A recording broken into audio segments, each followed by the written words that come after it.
আমি ডক্টর শঙ্কর দাস মহাপাত্র, পেশায় স্ত্রীরোগ বিশেষজ্ঞ।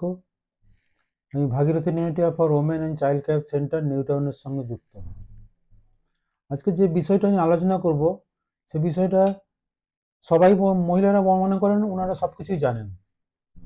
এটা হচ্ছে কি মেনস্ট্রুয়েশন নিয়ে আলোচনা করব, মাসিক নিয়ে আলোচনা করব। মাসিক ব্যাপারটা কি, মানে মাসিক থেকে আমরা একটা মাসিক যদি আমরা মাসিকের হিস্ট্রি ট্র্যাক করি, তাহলে আমরা মহিলার ওই সম্বন্ধীয় রোগ সম্বন্ধে সব কিছু জানতে পারি। এখন আমরা জেনে নেব মাসিক ব্যাপারটা কি। মাসিক ব্যাপারটা কি, প্রত্যেক মাসে আমাদের এই জরায়ুর যে দেখতে পাচ্ছেন, জরায়ুর একটা ভিতরের আবরণ থাকে, যাকে এন্ডোমেট্রিয়ামটা বলে থাকে। সেই এন্ডোমেট্রিয়ামটা যদি শেডিং হয়ে যায়, তাকে বলা হয় মাসিক। মাসিকের সময় মহিলাদের শরীরে নানা রকম পরিবর্তন হয়। এই হরমোনের পরিবর্তনের সময় মাসিকের প্রায় 14-15 দিনের মাথায় গিয়ে একটা ডিম্বাণু তৈরি হয়। ডিম্বাণু তৈরি হওয়ার পরে একটা হরমোন বেরোয় শরীর থেকে, যেটাকে বলা হয় প্রোজেস্টেরন। সেই প্রোজেস্টেরন হরমোন বেরোনোর ফলে ওই জরায়ুটাকে অ্যাকচুয়ালি প্রিপেয়ার করা হয় পরবর্তী প্রেগনেন্সির জন্য। যদি প্রেগনেন্সি আসে সেই সাইকেলে, তাহলে পরবর্তী সাইকেলে গিয়ে আর মাসিক হয় না। যদি প্রেগনেন্সি না আসে, তাহলে ওই সাইকেলে গিয়ে আবার মাসিক হয়, এবং ওই যেটা এন্ডোমেট্রিয়াম বলা হচ্ছে, যেটা জরায়ুর ভিতরের আবরণ, সেটা ঝরে যায়, এবং সেটাকে আমরা মাসিক বলে থাকি। তাহলে আমরা নর্মাল যে মেনস্ট্রুয়েশন, সেটা কি করে বুঝবো যে আমার নর্মাল হচ্ছে না অ্যাবনর্মাল হচ্ছে? আমরা একটা মাসিক সম্বন্ধে হিস্ট্রি নিলে আমরা কি জানতে পারি, যে একটা মাসিকের সাইকেলে কখন ডিম্বাণুটা বেরোচ্ছে সেটা আমরা জানতে পারি। সেই অনুযায়ী আমরা কখন আমরা সহবাস করবো সেটা বুঝতে পারি, তাহলে সেই সময় তাহলে প্রেগনেন্সি আসার সম্ভাবনা থাকে। যদি কোনো কারণে মাসিক খুব হেভি হয়, মানে নর্মাল যে মাসিক হয় তার থেকে বেশি হয়, তাহলে আমাদের বুঝতে হবে কোনো একটা সমস্যার সৃষ্টি হচ্ছে ওনার শরীরে। যদি দেখা যায় যে মাসিকের পরিমাণ খুব কম হচ্ছে, সেক্ষেত্রেও একটা কোনো সমস্যা থাকতে পারে। যদি দেখা যায় মাসিকের সময় পেটে প্রচণ্ড পেন হচ্ছে, ব্যথা হচ্ছে, এমন ব্যথা হচ্ছে যে উনার নিজের রুটিন কাজকর্ম, নিয়মিত কাজকর্ম করতে পারছেন না, সেক্ষেত্রেও ধরতে হবে ওনার কোনো একটা সমস্যা হচ্ছে। তাহলে আমরা মাসিক যদি ট্র্যাক করি, আমরা অনেক কিছু জানতে পারি। তাহলে নর্মাল যে মাসিক বা মেনস্ট্রুয়েশন, এটা কী করে বুঝবো, কী করে আমরা ক্যালকুলেট করবো নর্মাল মেনস্ট্রুয়েশন? আমাদের যে আজ এই মাসে যদি মেন্স হয়, সেই মেন্সের প্রথম দিন থেকে আমাকে ক্যালকুলেট করতে হবে পরের মাসের প্রথম দিন অবধি। তাহলে এটা হচ্ছে মাসিকের লেন্থ, মানে এতদিন, মানে এটা অ্যাকচুয়ালি লেন্থটা 21 দিন থেকে 35 দিন অবধি থাকতে পারে। এটা একটা মাসিকের লেন্থ। কিন্তু কতদিন থাকবে? ইউজুয়ালি দেখা যায় 2 থেকে 5 দিন নর্মাল মেনস্ট্রুয়েশন থাকে, এবং ব্লিডিংটা খুব বেশি পরিমাণে হয় না। 2 দিন বেশি ব্লিডিং হয়, তারপর ধীরে ধীরে কমে যায়। এটা হচ্ছে নর্মাল মেনস্ট্রুয়েশন। এবং মাসিকের সময় সামান্য একটু পেন হতে পারে, যেটাকে আমরা মেডিকেল টার্মে প্রাইমারি ডিসমেনোরিয়া বলি। যদি আমার পেনটা অত্যধিক হয়, তাহলে সেটা সেকেন্ডারি ডিসমেনোরিয়া, কোনো রোগের কথা আমাকে ভাবতে হবে। তাহলে আমাকে যখন মাসিক আমি একটা ট্র্যাক করবো, একটা মাসিকের সাইকেলতে আমরা কী কী আমরা চিন্তা করব? প্রথমে চিন্তা করতে হবে যে আমার মাসিকটা নিয়মিত হচ্ছে কি হচ্ছে না। আমি লিখে রাখবো ক্যালেন্ডারে যে আমার মাসিকটা 30 দিন পরে পরে হচ্ছে, বা 20 দিন পরে পরে হচ্ছে, বা 50 দিন পরে পরে হচ্ছে। এখান থেকে বুঝতে পারবো আপনার কোনো সমস্যা হচ্ছে কি হচ্ছে না। অথবা মাসিকটা কতদিন থাকছে, যদি মাসিকটা দেখা যায় বেশি দিন থাকে, তাহলে কোনো সমস্যা থাকতে পারে। যদি মাসিকের সময় পেটে প্রচণ্ড পেন হয়, তাহলেও কোনো সমস্যা থাকতো। এটা আমার ট্র্যাক করতে হবে, লিখে রাখতে হবে যে মাসিকের সময় পেটে খুব বেশি ব্যথা হচ্ছে কিনা। সেই ব্যথার জন্য আমি নিয়মিত কাজকর্ম করতে পারছি কি পারছি না। অথবা যদি দেখা যায় দুটো মাসিকের মাঝখানে কোনো মাঝে মাঝে স্পটিং হচ্ছে, সেটা বা খুব বেশি ব্লিডিং হচ্ছে, সেটাও একটা কিন্তু সমস্যা হতে পারে। তাহলে ভাবতে হবে জরায়ুর ভিতরে কিছু একটা সমস্যা রয়েছে।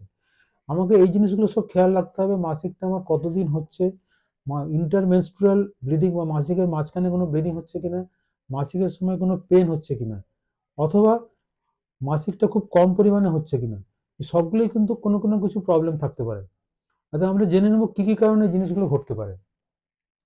সবচেয়ে কমন কারণ দেখা যায়, যদি মাসিক বন্ধ থাকে, আমরা কি ভাববো, একটা রিপ্রোডাক্টিভ এজ গ্রুপে যাদের বয়স 20 থেকে 50, দেখতে হবে ওনার কোনো প্রেগনেন্সি আছে কিনা। প্রেগনেন্সি যদি থাকে, তাহলে ওনার মাসিক বন্ধ থাকতে পারে। অথবা যদি কোনো পলিসিস্টিক ওভারিয়ান ডিজিজ থাকে, সেক্ষেত্রেও দেখা যায় মাসিক বন্ধ থাকতে পারে, 3, 4, 5, 6 মাস অবধি মাসিক বন্ধ থাকতে পারে। অথবা মাসিক খুব কম পরিমাণে হতে পারে। সেক্ষেত্রে আমাদের সন্দেহ করতে হবে আপনার কী রোগ আছে। যদি দেখা যায় কারো অ্যাথলেটিক্স বা ওভার এক্সারসাইজ কেউ যদি করে, কোনো মহিলা, তারও মাসিকের পরিমাণ একদম কমে যেতে পারে, অথবা মাসিক বন্ধ থাকতে পারে। যদি কোনো কারণে ওভারি ফাংশন করতে না পারে, তাকে বলা হয় প্রিম্যাচিওর ওভারিয়ান ফেলিওর। সেক্ষেত্রেও মাসিকের পরিমাণ কমে যেতে পারে, অথবা মাসিক পুরোপুরি বন্ধ হয়ে যেতে পারে। এই কারণে মাসিক অনিয়মিত হতে পারে। যদি আপনার প্রেগনেন্সি থাকে, তাহলে আপনার মাসিক বন্ধ থাকতে পারে। সেক্ষেত্রে আপনি একটা প্রেগনেন্সি টেস্ট করলে বুঝতে পারবেন আপনার মাসিক কেন বন্ধ আছে। যদি কোনো মা ব্রেস্ট ফিডিং করান তাহলেও দেখা যায় তার মাসিক বন্ধ থাকতে পারে।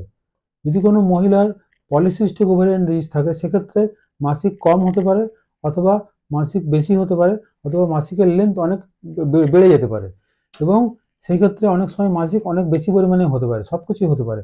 অনেক ক্ষেত্রে দেখা যায় যেসব মহিলারা খুব বেশি ওভার এক্সারসাইজ করেন বা যারা অ্যাথলেট তাদের অনেক সময় মাসিক পুরোপুরি বন্ধ থাকে, এবং সেক্ষেত্রেও আপনাকে তাহলে কারণটা আপনি বুঝতে পারবেন। এই ওভার এক্সারসাইজ করলে মাসিক কমে যেতে পারে।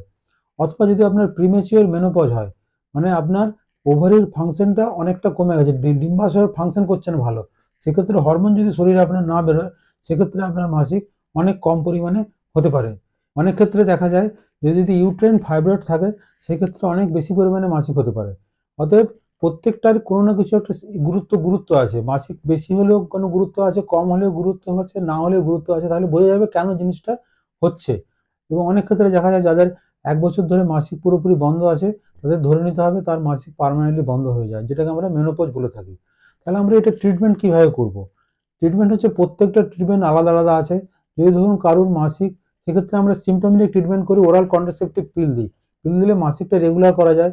যদি কোনো কারণে বেশি পরিমাণে মাসিক হচ্ছে সেক্ষেত্রে আমরা প্রোজেস্টেরন পিল দিয়ে মাসিকটা কম করতে পারি।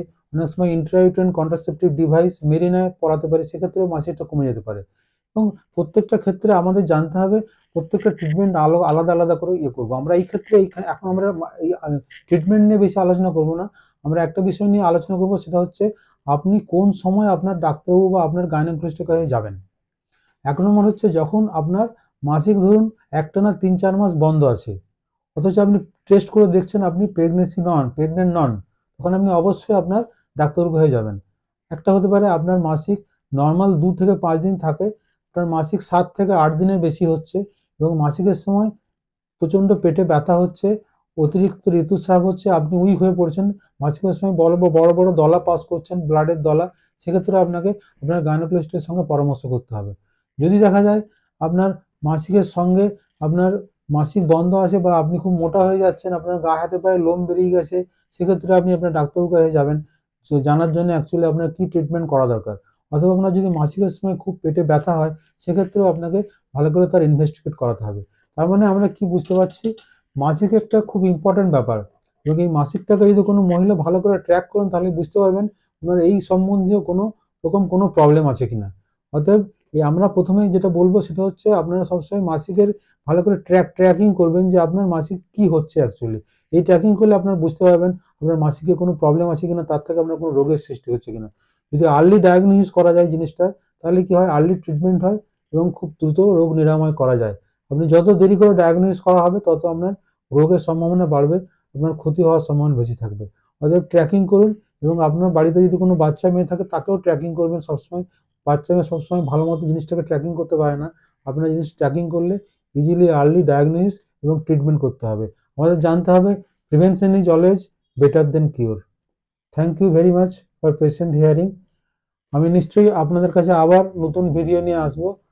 এই সম্বন্ধে, মাসিক সম্বন্ধে আপনাদের কোনো জিজ্ঞাসা থাকলে আমরা আপনাদের হোয়াটসঅ্যাপ করতে পারেন, মেল করতে পারেন, বা আমাদের সঙ্গে সরাসরি যোগাযোগ করতে পারেন। ধন্যবাদ, সবাই ভালো থাকুন।